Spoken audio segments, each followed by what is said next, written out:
இந்த குபேர கலச அறக்கட்டளையின் 17வது கருத்தரங்கம் சிறப்பாக நடைபெற்றுக் கொண்டிருக்கிறது. இந்த கருத்தரங்கத்தை சிறப்பாக நடத்தி கொண்டிருக்கின்ற அதனுடைய தலைவர் மேடம் காளீஸ்வரி அம்மா அவர்களையும், நிர்வாகிகள் பாலமுருகேஸ்வர் அவர்களையும், குமார் அவர்களையும், லட்சுமணன் அவர்களையும் மற்றும் சேர்ந்த நிர்வாக பொறுப்புள்ள அனைவருக்கும் என்னுடைய முதற்கண் நன்றியும் வணக்கத்தையும் தெரிவித்துக் கொள்கிறேன். இந்த குபேர கலச அறக்கட்டளை மென்மேலும் பல்வேறு ஜோதிட கருத்தர்களை நடத்தி கொடுத்து நீண்ட ஒரு வாழ்வு இந்த குபேர கலச அறக்கட்டளை தொடர்ந்து சிறப்பிக்க வேண்டும். அந்த வகையிலே தொடர்ந்து பல கருத்தர்களை நிறைவேற்றி தர வேண்டும் என்று இறைவனை வாழ்த்தி வழங்கி, இந்த குபேர கலச அவர்கள் எனக்கு பேசுகின்ற வாய்ப்பினை அளித்த நிர்வாகிகளுக்கு எனது நெஞ்சார்ந்த நன்றியை தெரிவித்துக் கொண்டு எனது பதிப்புரையை தொடர்கிறேன். முதல்ல இந்த குபேர கலச அறக்கட்டளைக்கு நான் முதலாவதாக இந்த கருத்தருக்கு பேச வந்திருக்கிறேன். என்னுடைய அறிமுகம் அப்படின்னு ஒரு 5 நிமிஷம். நான் மோகனூர் கிராமத்திலே வசித்து வருகிறேன். நாமக்கல் தாலுகாவிலே மதிப்பிற்குரிய சகாயம் ஐஏஎஸ் அவர்கள் மாவட்ட ஆட்சியர் தலைவராக இருந்த பொழுது நாமக்கல் மாவட்டத்தில் ஒரு 3 ஆண்டு காலம் மொத்த சர்வீஸ் 41 ஆண்டு காலம் வருவாய்த்துறையிலே, அதிலே 3 ஆண்டு காலம் நாமக்கல் வட்டத்திலே வட்டாட்சியராகவும் பல்வேறு பொறுப்புகளிலே நான் வருவாய்த்துறையிலே பல்வேறு பொறுப்புகளிலே இருந்து பணியாற்றி இருந்தாலும் கூட நாமக்கல் மாவட்டத்தில் ஒரு 3 ஆண்டு காலம் வட்டாட்சியராகவும், அதனை ஒட்டி 17 தாலுகாவிலே பல்வேறு பொறுப்புகளை நிர்வகித்து கடைசியாக அங்கே 1 ஆண்டு காலம் வட்டாட்சியர் பொறுப்பாகவும் இருந்து அந்த வருவாய்த்துறையிலே என்னுடைய பணியினை சீராக பாராட்டி எனக்கு வாழ்த்துப்படலும் கௌரவித்து எனது மாவட்ட ஆட்சியராக இருந்த மதிப்புக்குரிய சகாயம் அவர்கள் நான் என்னுடைய பிரிவு உபச்சார வழியில எனக்கு பென்ஷன் பெனிஃபிட்டோடு தான் என்ன வாழ்த்து அனுப்பிச்சாங்க. அந்த வகையில வருவாய்த்துறை சீராக சிறப்பாக பணியாற்றி கடந்த 2012ஆம் ஆண்டு ஓய்வு பெற்று அதற்கு முன்னாலேயே நான் ஜாதகத்திலே மதுரை யூனிவர்சிட்டி பல்கலைக்கழகத்திலே டிப்ளமோ இன் அஸ்ட்ராலஜி பட்டம் பெற்று அதற்கு பிறகு வருவாய்த்துறையிலேயே அந்த ஜோதிடத்திலே என்னால் துறையிலே இருக்கும் பொழுது அதனை சரிவர பலப்படுத்த முடியாத காரணத்தினாலே ஓய்வு பெற்ற பின்னாலே நான் இந்த ஜோதிடத்திலே முழுமையாக ஈடுபட்டு பல்வேறு கருத்தரங்கு கூட்டத்திலே சிறப்பாக பேசிக்கொண்டு வருகிறேன். ஆக இந்த ஜோதிட கருத்தரங்கத்திலே எனக்கு இந்த ஜோதிட கருத்தரங்கத்துக்கு வழிகாட்டியாகவும் என்னை ஒவ்வொரு கருத்தரங்க மீட்டத்திலே அறிமுகப்படுத்திக் கொண்டிருக்கிற எனது தோழரும் மோகனூர் அகத்திய ஜோதிட அறக்கட்டளை நிறுவனர் தோழர் ரவி ஜெயக்குமார் அவர்களை இந்த தருணத்திலே வணங்கி நன்றியை அவருக்கு தெரிவித்துக் கொள்கிறேன். அவர்தான் என்னுடைய ஒவ்வொரு கருத்தர கூட்டத்திலும் என்னை அழைத்து பேச அறிமுகப்படுத்தியிருக்கிறார். அவருக்கு நெஞ்சார்ந்த நன்றியை தெரிவித்துக் கொள்கிறேன். மேலும் இந்த கூட்டத்திலே கலந்து கொண்டு சிறப்பித்துக் கொண்டிருக்கின்ற அனைத்து ஜோதிட குமார்களுக்கும் அறிஞர்களுக்கும் எனக்கு வணக்கத்தை தெரிவித்துக் கொண்டு என்னை பதிவை தொடர்கிறேன். பதிவுக்கு தொடரும் முன் எனது குலதெய்வத்தை வழங்கி, தாய்தரை வழங்கி, எனக்கு ஒரு ஜோதிட கொண்டு கொடுத்த குடும்பங்களை வழங்கி பதிவுக்கு செல்கிறேன். நன்றி. இப்போ ஜோதிடத்துல பாருங்க, எண்ணற்ற விதிகள் இருக்கு, எண்ணற்ற விதிவிலக்குகள் இருக்கு. எதை படிக்கிறது, எதை ஒண்ணுமே புரிய மாட்டேங்குது. எத்தனையோ விதி இருக்குது. அதை கொண்டு உலகம் நடத்தோம்னா ஒரு விதிவிலக்கு வந்து நமக்கு முன்ன நிக்குது. இதை சொல்றதா அதை சொன்னா இதுக்கு செட் ஆக மாட்டேங்குது, இதை சொன்னா அது செட் ஆக மாட்டேங்குது. எந்த விஷயத்துக்கு போனாலும் அதுதான் இருக்கு. ஒரு பொருத்தம் பார்க்குற விஷயத்துல போனா 1008 பிரச்சனை பொருத்தம் பார்க்கணும். ஆனா பார்த்த உடனே பொருத்தம் பார்த்தா நல்ல ஜோசி இருக்கிறான். ஆனா கொஞ்சம் நல்லா உன்னிப்பா பார்த்தா ஜோசியமே தெரியலங்கிறாங்க மக்கள் மத்தியில. திருப்பணம் பொறுத்தவரை சாதாரணமா பார்க்க கூடாது. அது எத்தனையோ கான்செப்ட் இருக்கு. அத்தனையும் பார்த்து ஒரு நிறைவான பொருத்தத்தை கொடுத்தாதான் அந்த கணவன் மனைவி உறவு நீடிச்சு நிற்கும், நல்லா இருக்கும். ஆனா அதை பார்க்க நமக்கு விடுறதில்லை. நாங்களே மாப்பிள்ளை தேர்ந்தெடுக்கல, நாங்களே பொண்ணை பார்த்துக்கிட்டோம், நீங்க வந்து கயிறு பொருத்தம் ரஜ்ஜி பொருத்தம் இருக்கிறான்னு மட்டும் சொல்லுங்க, வேற ஒன்றும் பார்க்கலாம், அதை நாங்களே பார்த்துக்கிட்டோம் அப்படிங்கிறாங்க. சரி இருக்குதுமா போங்க கல்யாணம் பண்ணா அது வரவேற்புலேயே டைவர்ஸ் ஆயிடுது. கல்யாணம் கோயிலில் பண்றாங்க, 10 மணிக்கு 5 மணிக்கு 6 டு பிரம்ம போது கல்யாணம் நடக்குது, 9 மணி 10 மணிக்கு ரிசப்ஷன் நடக்குது. அப்பயும் எனக்கு வேணாங்கிறாங்க. எனக்கு தொட்டா பிடிக்கல, உனக்குன்னா எனக்கு பிடிக்க மாட்டேங்குது, உன்னால இப்படி வாழ்றது, இதெல்லாம் எங்க போகுது எங்க வருது? இதெல்லாம் பார்த்தோம்னா ஜோதிடத்துல பல்வேறு பிரச்சனைகள் இருக்கு. அதை நம்ம சரியா பார்க்க போறதுக்கு நம்ம அனுமதிக்கிறது. அதனாலதான் பல்வேறு சிக்கல் வருவதற்கு காரணமா அமையுதுன்னு நினைக்கிறேன். சரி, நம்ம இதை பல்வேறு பிரச்சனை போனா நம்ம கான்செப்டுக்கு மாறி போகுது. சரி, இப்ப நமக்கு கொடுக்குற தலைப்பு என்னன்னா, எத்தனையோ விதிகள் இருக்கு, சூச்சங்கள் இருக்கு. சரி, இதுல ஒரு விதி என்னன்னா, வக்கரம்னா என்ன? கிரகங்கள் வக்கரம் அடைஞ்சா நம்ம ஜோதிடத்துல ஜாதகத்துல ஒரு 2 கிரகம் 3 கிரகம் வக்கரம் அடைஞ்சா நாம எல்லாமே போயிட்டோமா?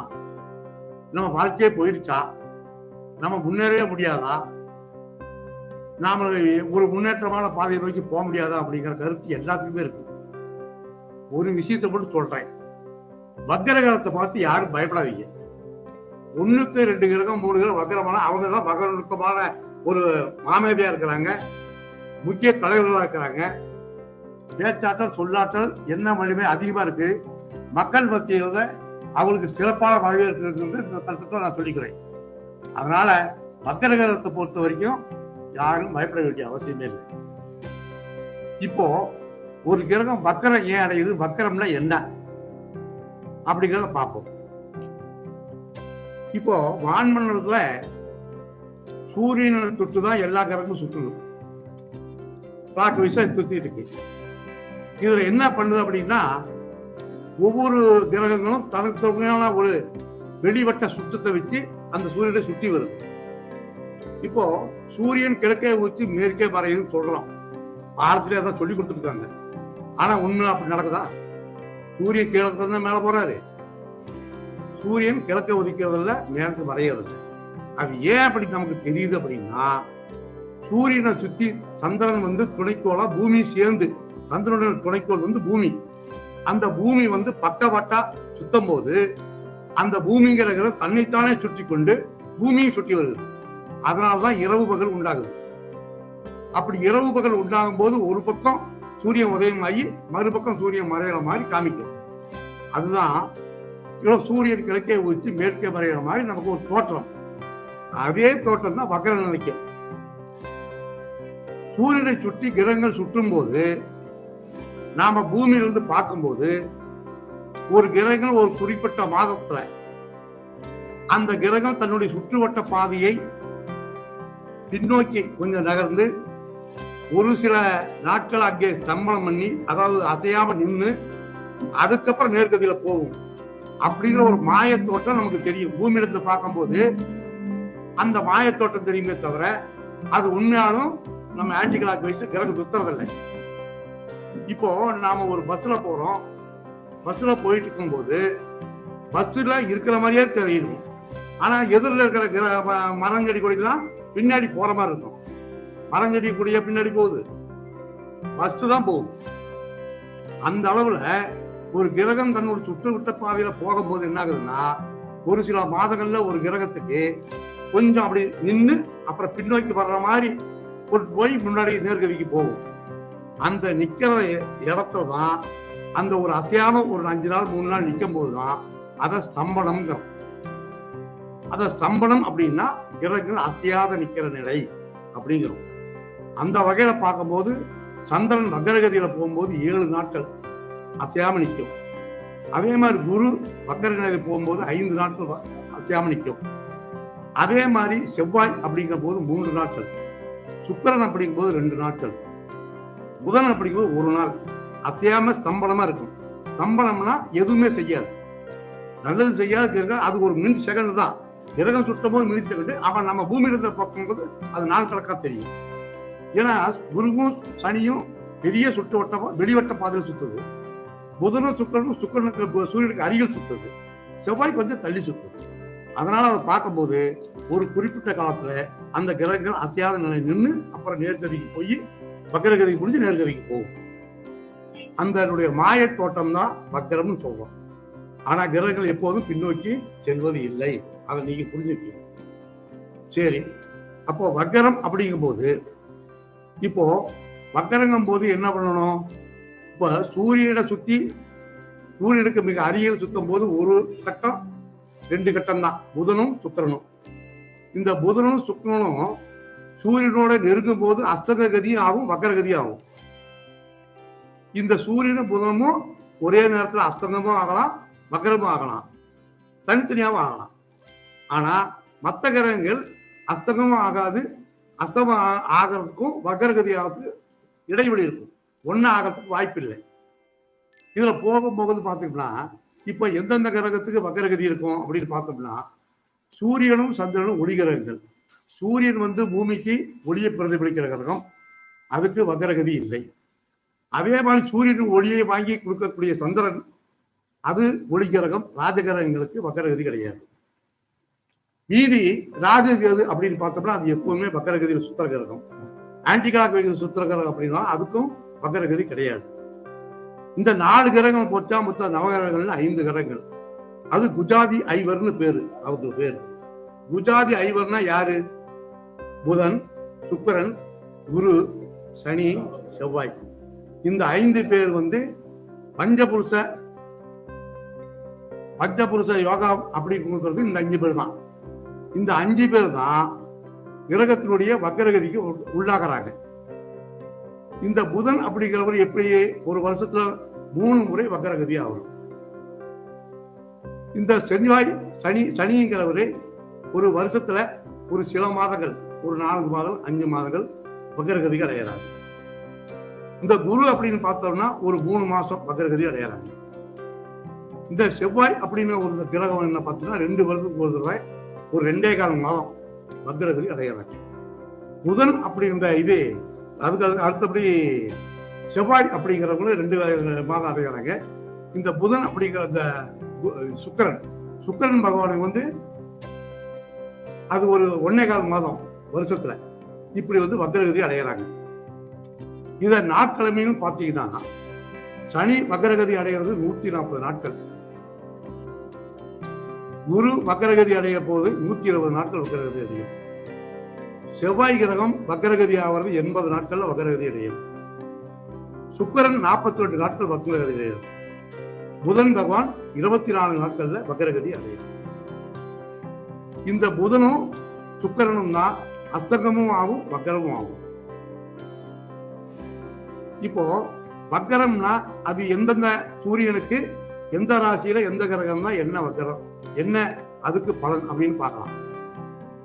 இப்போ சூரியனோட புதன் சேரும் போதோ அல்லது சுக்கிரன் சேரும் போதோ அது அஸ்தகம் அடையக்கூடிய சூழ்நிலை இருக்கு. ஒரு குறிப்பிட்ட பாகையில அந்த சூரியனோட நெருங்கி ஒரு கிரகம் வரும்போது அஸ்தக கதி அடைகிறது. அந்த அஸ்தக கதி கொஞ்சம் இடையில் விட்டு திருப்பினோம்னா அது சூரியனுக்கு அந்த கிரகத்துக்கு உதயகதி அப்படிங்கிற ஒரு கான்செப்டுக்கு வருது. அதுக்கப்புறம் சூரியனுக்கு 2ல ஒரு கிரகம் இருக்கும்போது அது என்ன ஆகும் அப்படின்னா சீக்கிர கதி அப்படின்னு சொல்றாங்க அந்த கதியை. அப்புறம் சூரியன் என்ற இடத்துக்கு 3வது இடத்துல ஒரு கிரகம் வந்தா அது மந்தகதி அப்படிங்கிறாங்க. சூரியன் இடத்துல 4வது இடத்துல ஒரு கிரகம் வந்ததுன்னா, சூரியன் என்ற ராசியிலிருந்து 4வது ராசிக்கு ஒரு கிரகம் வந்ததுன்னா அதை சமகதி அப்படிங்கிறோம். அதே மாதிரி சூரியனிலிருந்து 5வது ராசியில ஒரு கிரகம் வரும்போது வக்கரகதி ஆரம்பம் அப்படிங்கிறோம். சூரியன்ல இருந்து 6வது ராசியிலோ 7வது ராசியிலோ ஒரு கிரகம் நிற்கும் போது அது வக்கரகதி, முழுமையான வக்கரகதின்னு சொல்றோம். சூரியனிலிருந்து 8, 9 6, 7, 8, 9 வரும்போது அது அந்த 9ஆம் பாவத்தில் வரும்போது நிவர்த்தி ஆகுது அந்த வக்கரகதி.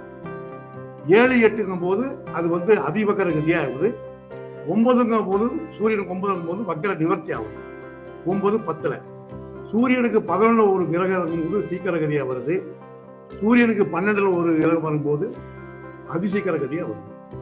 இந்த உதயகதி, சீக்கிரகதி, மந்தகதி, சமகதி, இதனால அதிகமான பாதிப்பு எந்த கிரகத்துக்கு வராது. நார்மலா என்ன பாதிப்பு கொடுக்குதோ அந்த கான்செப்ட் வக்கரமாகாம என்ன நிலையில் இருக்குதோ அதே கான்செப்ட் தான் மற்ற அமைப்பு வக்கரமாகும் போதும் கொடுக்கும். ஆனா அதிக பாதிப்பு அது தெரியாது, கொடுக்காது. அதிக பாதிப்பு கொடுக்கக்கூடிய கிரகம் என்னன்னா வக்கரகதியில் இருக்கிற கிரகம்.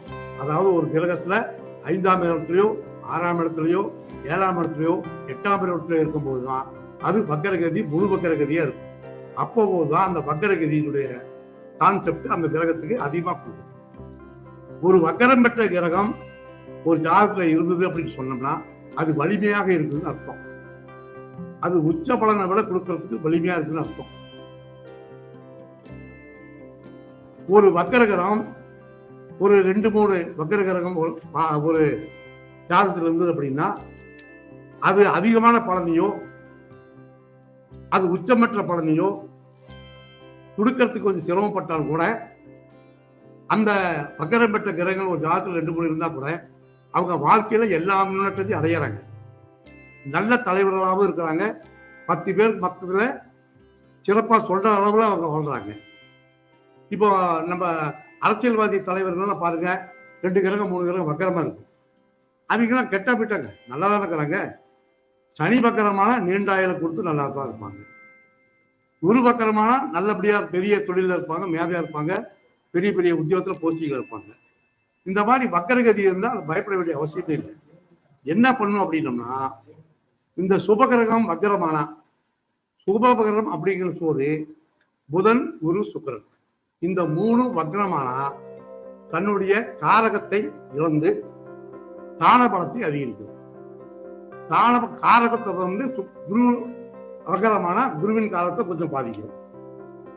அதே மாதிரி சுக்கரன் வக்கரகதியான காரகத்துவத்தை கொஞ்சம் குறைக்கும். அதனுடைய காரகத்துவம் கொஞ்சம் குறைச்சி இருக்கிற ஸ்தான பலத்தை உயர்வா கொடுக்கும். அதே பாவகரகம் வக்கரமானா ஸ்தான பலத்தை அதிகப்படுத்தி ஸ்தான பலத்தை குறைச்சி காரகத்துவத்தை அதிகப்படுத்தும். பாவகரகம் வக்கரமான அதுதான் அப்படி ஒரு கான்செப்ட். சுபகரகம் வக்கரமான அப்படி ஒரு கான்செப்ட். அதாவது பொதுவா ஒரு ஜாதகத்துல வக்கரகிரகம் இருந்ததுன்னா அது என்ன பண்ணும் அப்படின்னும் போது, ஒரு வக்கரகதி ஏற்பட்ட ஒரு அதிகமா ஒரு ஜாதகம் இருக்கும் போது அந்த ஜாதகத்துல மறுபிறவி என்னும் 2வது பாகம் நூல்ல ஒரு நூலாசிரியர் எழுதிக்கிறார், மார்ட்டின் சுல்மான் அப்படிங்கிறவர்.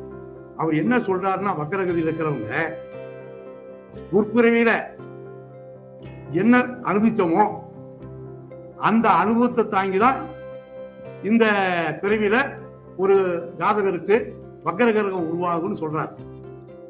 இப்போ அப்படி ஒரு வக்கரகிரகம் உருவான ஒருத்தர் என்ன பண்ணுவார் அப்படின்னா, வலிமையா இருப்பார், நல்ல முன்னேற்றத்தை அடைஞ்சிருப்பார்.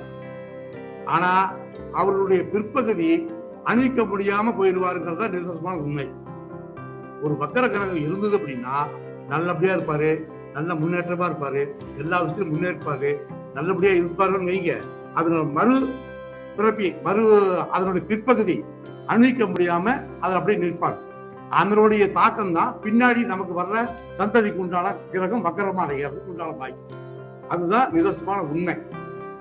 இந்த வக்கரம் பெற்ற கிரகங்கள் எப்ப வந்து பாதிப்பு அதிகம் கொடுக்கும் அப்படின்னோம்னா, 2ஆம் இடத்துல 7ஆம் இடத்துல இருக்கும் போது கணிசமான தொல்லைகள் கொடுக்கும். மற்றபடி மற்ற காலத்துல இருக்கும் போது அதிக தொல்லைகளை கொடுக்கறதுக்கு வாய்ப்பு இல்லை. அப்புறம் பார்த்தோம்னா, இந்த வக்கரகிரகம் என்ன பண்ணுது அப்படின்னோம்னா, இப்போ உதாரணத்துக்கு இப்ப மேசலக்கணம் வச்சுங்க. இப்ப 4ல செவ்வாய் கடகத்துல நீச்சம், லக்னாதிபதி நீச்சம் ஆயிட்டாரு. அப்படிங்கும் போது அந்த 4ஆம் பாவம் என்ன பண்ணும், செயல்பட முடியாது. வீடு, வண்டி, வாகனம் எதுவுமே அந்த ஜாதகத்துக்கு ஒரு கான்செப்ட் அவருக்கு கிடைக்காது. அதுல ஒரு பல்வேறு சிக்கல் எல்லாம் கொடுக்கும். இப்படி இருக்கும்போது அந்த செவ்வாய் வக்கரமாச்சுன்னா அந்த கான்செப்ட் எப்படி இருக்கும், மாறி பலனை கொடுத்துரும். அவர் ஒரு வீடு கட்டுவாருன்னா யாரு பேச்சும் கேட்க மாட்டார். அவரு அதில் ஸ்ட்ராங்கா உறுதியா இருப்பார். தான் கட்டுறதுதான் கரெக்டு, தான் கட்டுறதா செய்யறதா செய்யல, நல்லா செய்யல, மற்றவங்க சொல்றதெல்லாம் சொல்ல மாட்டாரு, அப்படி கேட்க மாட்டாரு. சாதாரணமா இருக்கும்போது மற்றவங்க அன்சர்டியா பேசுவாரு, சொல்லுவாரு.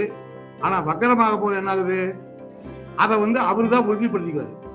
நான் செய்யறது கரெக்டு, நானே பார்த்துக்குவேன், நானே செஞ்சுக்கிற மாதிரி ஒரு பலம் அவருக்கு வந்துடும். அதுதான் அப்படிங்கிற ஒரு கான்செப்ட் வக்கரமான. இப்போ இன்னொரு கான்செப்ட் வக்கரம் அப்படிங்கிறது பார்க்கும்போது, இப்போ கும்பலக்கணம்னு வச்சுக்கோங்க, குரு 2ல் ஆட்சி, அப்படிதானே? இப்ப குரு 2 ஆட்சின்னா நம்ம என்ன சொல்லுவோம்? வீடு வண்டி வாகனம், வீடு வண்டி வாகனம், குடும்பம், திருமணம், சொத்து பத்து எல்லாம் நல்லா கிடைக்கும், ஆட்சியில் இருக்காருன்னு நம்ம சொல்லுவோம். ரைட்டு. அதே குரு வக்கரமாயிட்டா என்ன பண்ணுவோம்? அது கான்செப்ட் மாறி வரும்.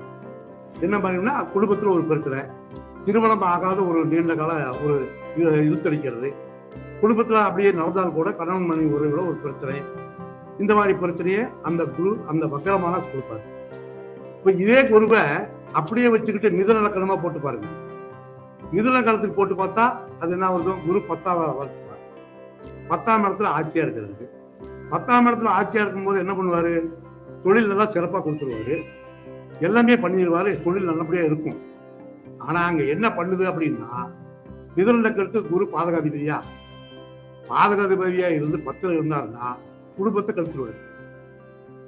குடும்பத்துல கழித்து ஒரு பிரச்சனையை குடும்பத்தை கொடுத்து குடும்பத்தை பிரிச்சு கூட விட்டுருவாரு.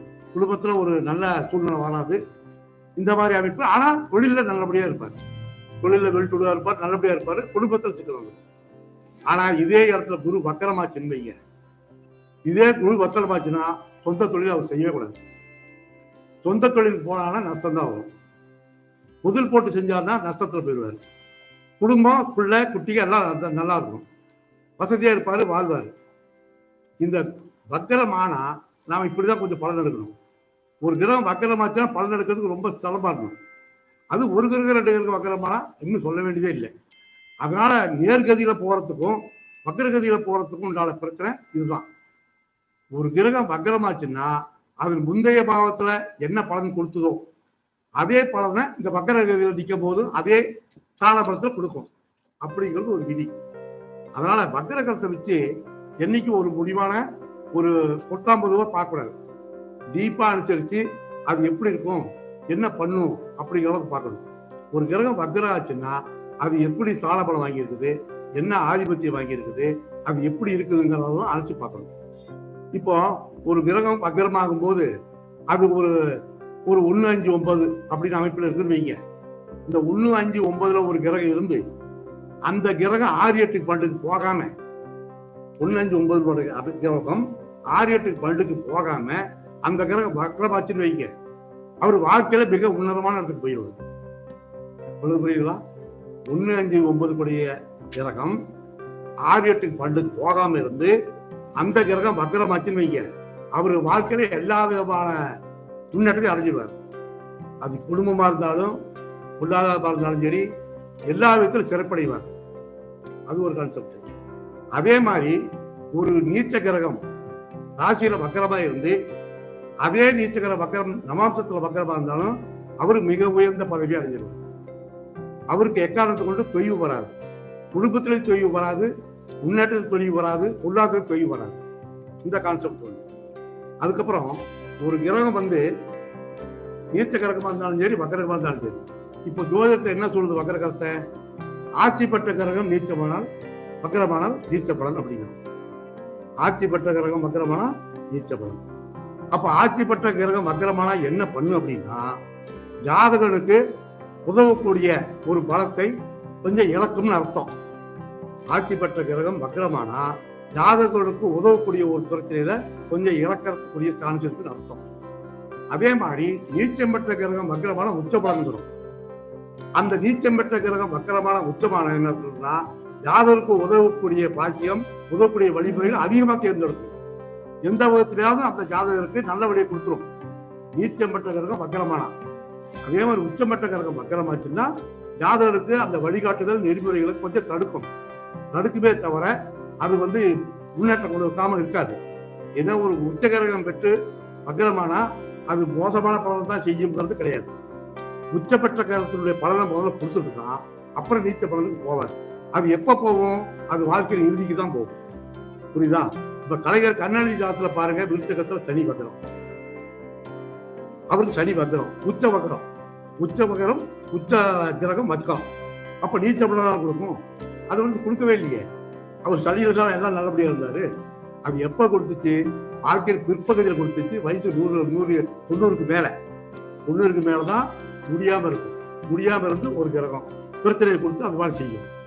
ஒரு வக்கர கிரகம் எந்த இடத்துல இருக்குன்னு பாருங்க, எந்த இடத்துல இருக்குன்னு பாருங்க.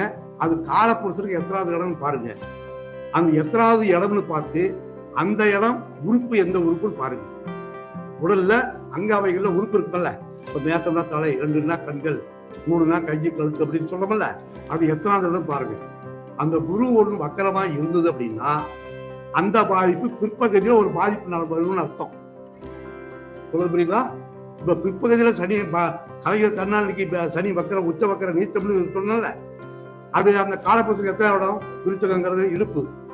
இடுப்பு பகுதியில் ஒரு பிரச்சனை வந்துதான் அவரை வந்து நாற்காலியில் உட்கார வச்சிருச்சு. அதுக்கு பிறகு அவர் எந்த நடவடிக்கையும் போக முடியல. அது எப்பன்னா வாழ்க்கை பிற்பகுதியில தான். ஒரு சனி உச்சமெடுத்து நீச்சல் விட்டா அது முக்கால் பலன் 90% பலன் தான் கொடுக்கும். அவர் அதுக்கு முன்னாடி நல்ல நிலைமையில இருந்தாரு. எப்பவுமே சனி வக்கரத்துல தான் இருக்கு.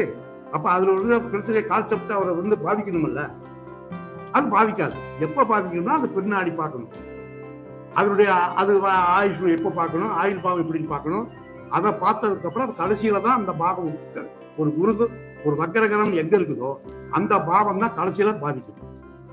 வாழ்க்கையில இறுதி நாள்ல தான் அந்த பிரச்சனையை கொண்டு வரும்.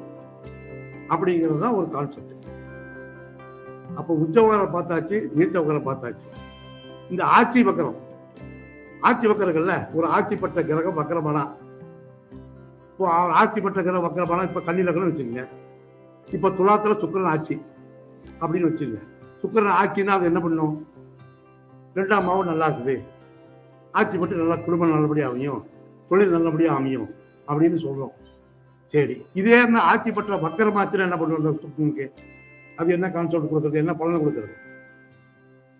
அப்படியே எதிர்மாறா பலனை கொடுக்கும். எப்படின்னா கொஞ்சம் பிரச்சனை தலை தாமத்தை கொடுக்கும். ஒரு சுக்கிரன் வஜ்ரமாச்சுன்னா அது 2ஆம் இடத்துல இருந்துன்னா அந்த ஸ்தான பலன் கொஞ்சம் வீக் ஆகும். காரக பலன்கள் நல்லா தான் இருக்கும், ஸ்தான பலன் கொஞ்சம் வீக்காக இருக்கும். இப்ப இதே குரு வக்கரமா இருந்து அதுல ராகு சேர்த்துட்டான்னு வைங்க, அது சூப்பரான பலனை கொடுத்துரும். ஒரு கிரகம் வக்கரமாச்சுன்னா அதோட ராகு கேது சேர்ந்தா சூப்பரான பலனை கொடுத்துரும். எக்காரணத்தை கொண்டு பலனை இழக்கவே முடியாது. ஏன்னா ராகு சேர்ந்துருச்சாங்க. வக்கரம்னா பின்னோக்கி போறது சுக்கிரன், ராகு ஒரு வக்கர கிரகம். ஒரு கிரகம் வக்கரப்பட்ட கிரகத்தோட ராகு கேது சேர்ந்துச்சுன்னா அந்த ஸ்தான பலம் அந்த காரக பலம் விருத்தி அடைஞ்சிடும். கவனமா வச்சுக்கங்க, பார்த்துக்குங்க. ஒரு கிரகத்தோட ராகுவோ சேர்ந்து வக்கர கிரகத்தோட சேர்ந்தா அந்த காரக பலன் ஸ்தான பலன் ஆதிபத்திய பலன் நல்லா சிறப்பா நடக்கும். ஏன்னா அதுக்கு இதுக்கு ஒண்ணும் பண்ணாது. ஒரு கிரகம் வக்கராச்சு அது பின்னோக்கி செல்லுதுன்னு அர்த்தம். அதே மாதிரி ராகு கேது பின்னோக்கி செல்லுது அர்த்தம். 2 பேரும் கோயின்சிடென்ட் ஆயிடும், 2 பேர் நண்பர்கள் ஆயிடுவாங்க. எந்த கிரகம் பார்த்தாலும் குரு வக்கரம் பார்த்து ராகு செஞ்சாலும் சரி, செவ்வாய் வக்கரம் பார்த்து ராகு செஞ்சாலும் சரி, அந்த காரகத்துக்கும் அந்த ஸ்தான பலம் அந்த ஆதிபத்திய பலம் சிறப்பா இருக்கும். அந்த எக்காரணத்தை கொண்டும் வக்கர கிரகத்துல நான் பார்க்கும் போது ஒரு தெளிவான முடிவு எடுக்க, தெளிவான பிரச்சனையை உடனே டக்குன்னு 19 ஒரு பலன் எடுக்கிறாரு. இன்னும் நிதானமா தான் பலன் எடுக்கணும். எந்த பிரச்சனை பார்த்தாலும் வக்கர கிரகத்துக்கு நம்ம எதுக்கெடுத்து பார்த்தாலும் ஒரு வக்கர கிரகம் அதிகமா இருக்குது அப்படிங்கும் போது நமக்கு ஜாதகத்துல பல்வேறு பிரச்சனை வந்துருமா அப்படிங்கிறது பயப்பட வேண்டிய அவசியமே இல்லை. வக்கரகதியை பத்தி பார்க்க வேண்டியதா இல்லை. வக்கர கிரகம் ஒண்ணு இருக்குது அப்படிங்கிற போது பின்னாடி நம்ம பிரிவில விட்டு போன ஒரு அனுபவத்தை தான் இந்த பிரிவில நாம மறுபடியும் முடிக்க போறோம். பிற்பிரிவில முடிக்கக்கூடாத ஒரு கர்மாவை அந்த அனுபவத்தை இந்த பிரிவில முடிக்க போறதா அர்த்தம்.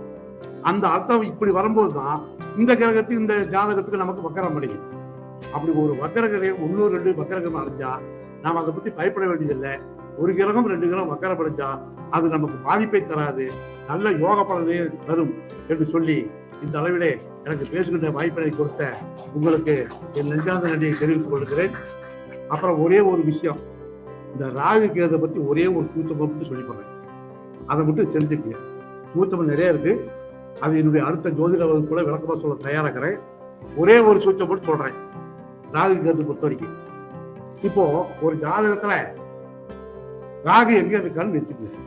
ராகு ஏதோ ஒரு ராசியில் இருப்பார்ல, அந்த ராசி லக்னத்துக்கு எத்தனாவது பார்த்துக்கல, காலப்புருஷனுக்கு எத்தனாவது பார்த்துக்கல. காலப்புருஷனுக்கு ஒரு வேளை அது 10ஆம் இடமாய் இருந்து அது மகரமாய் இருந்து அதுக்கு என்ன உடலமைப்பு வருது, முழங்கால் வருது. லக்னம் விருச்சிக லக்னம் வச்சுக்கீங்க, 3ல மகரத்துல விருச்சிகம். இப்போ லக்னத்துக்கு 3ஆம் இடமா, காலப்புருஷனுக்கு 10ஆம் இடம். அப்ப 3ஆம் இடம்ங்கிறது என்ன, கை காலா, கையை சோல்டர். இந்த கை கால் சோல்டர் தான் அவருக்கு வலி இருக்கும். அதே மாதிரி முழங்கால் வலி அவருக்கு இருந்தே இருக்கும். ராகு எங்க அடிக்கிறாரோ, ராகு எங்க பின்னோக்கி பாக்குறாரோ லக்னத்துல பார்த்தாலும் சரி, முன்னோக்கி அவர் நிறுத்தினாலும் சரி, 7ஆம் பார்வை எங்க பாக்குறாரு பாருங்க.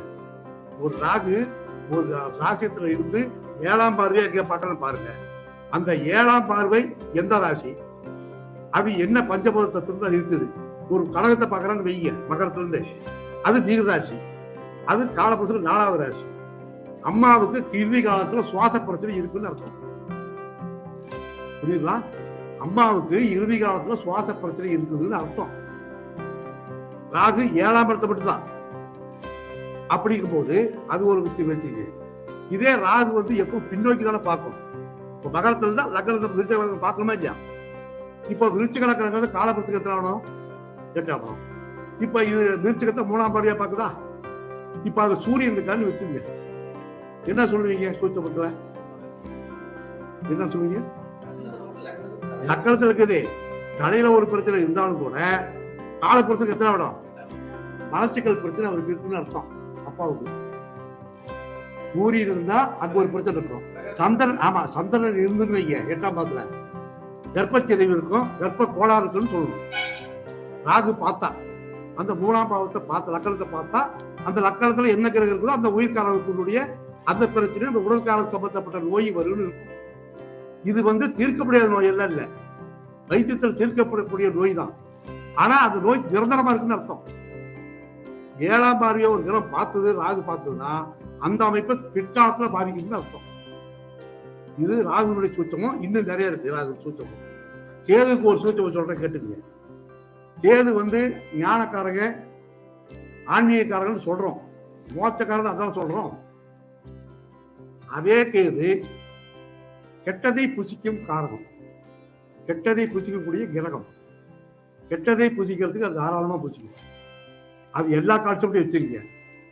ஒரு கேது லக்னத்துல ஒரு ராசியில நல்லா இருந்து வைங்க, அந்த வேலையை தான் அவர் செய்வார்.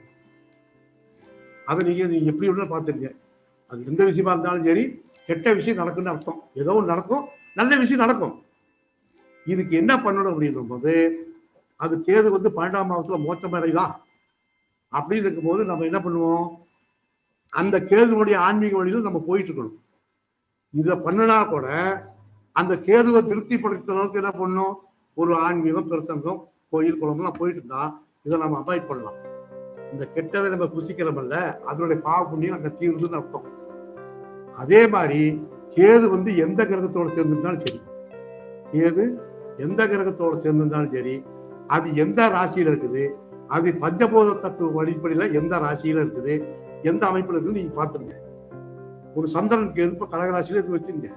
சந்திரன் கேது கடகராசியில இருந்தது அப்படின்னு சொன்னா, மனைவிக்கு, அவங்க அம்மாவுக்கு, அது யாருடைய அம்மாவுக்கு, சந்திரன் அம்மாவா, யாருடைய அம்மாவுக்கு கடைசியில அவருடைய இறக்கம் தருவாய் கேது மோசமா, இறக்கம் தருவாயில சுவாச கோளாறும் நீர்த்தன்மை குறைவாக தான் இருப்பார். இது மெயின் கான்செப்ட். இதுதான் கேது எங்க இருந்தாலும் சரி, எந்த கிரகத்தோட இருந்தாலும் சரி, பஞ்சபூத தத்துவ அடிப்படையில் பார்த்துக்குங்க. அதே மாதிரி உடல்நலத்தில் பார்த்துங்க. அதனோட சம்பந்தப்பட்ட தாக்கம் நோய் வந்துதான் கடைசியில ஒரு மனிதனுக்கு இறப்பு வரும் அப்படிங்கிற கான்செப்ட் கேது. இந்த 2 கான்செப்ட் சொல்லிக்கிறேன், பார்த்துங்க. இன்னும் ஏகப்பட்ட கான்செப்ட் சூரியன் ராகு பற்றி இருக்கு. அதனால ராகு வந்து வக்கரமாயிட்டாரு, ஒரு கிரகம் வக்கரமாயிட்டாருன்னு சொல்லி நீங்க எதுக்கும் பாதிக்க வேண்டாம். வக்கரமான கிரகங்கள் எல்லாமே நல்லபடியா இருக்காங்க. ஒரு சில காலகட்டத்துல கொஞ்சம் துன்பத்தை கொடுக்கத்தான் செய்யும். பிரச்சனை எங்கதான் இருக்கும், வாழ்க்கையில பிரச்சனை இல்லாம இருக்குதா? ஒரு ஜாதகத்துல பிரச்சனை, வீட்டுல தொட்டா பிரச்சனை, எங்க இருக்குது? பிரச்சனை இல்லாத வீடும் இல்லை, பிரச்சனை இல்லாத கோயிலும் இல்லை. அதனால வக்கரகிரகத்தை பார்த்து பயப்பட வேண்டிய அவசியம் இல்லை. கொஞ்ச நாளைக்கு அது வந்து பாதிப்பை கொடுத்தாலும் பிற்காலத்தில் அது நிறைவான வாழ்க்கையை கொடுக்கும் என்று சொல்லி நிர்வாகத்திற்கு பேசுகின்ற வாய்ப்பினை கொடுத்த நிர்வாகத்திற்கு எனக்கு நன்றியை தெரிவித்துக் கொண்டு என்னுடைய இந்த உரையை இப்பொழுது முடிவு செய்து கொள்கிறேன். இந்த காணொலி உங்களுக்கு பிடித்த மாதிரி இருந்ததுன்னா லைக் பண்ணுங்க, ஷேர் பண்ணுங்க, அப்படியே சப்ஸ்கிரைப் பண்ணிட்டு பெல் பட்டனை தட்டி விட்டுருங்க. என்னுடைய செல் நம்பர் ஆர்வடிவேலு, ஜோதிடர், மோகனூர், பாரம்பரிய ஜோதிடர் மற்றும் ஜோதிட ஆசிரியர்.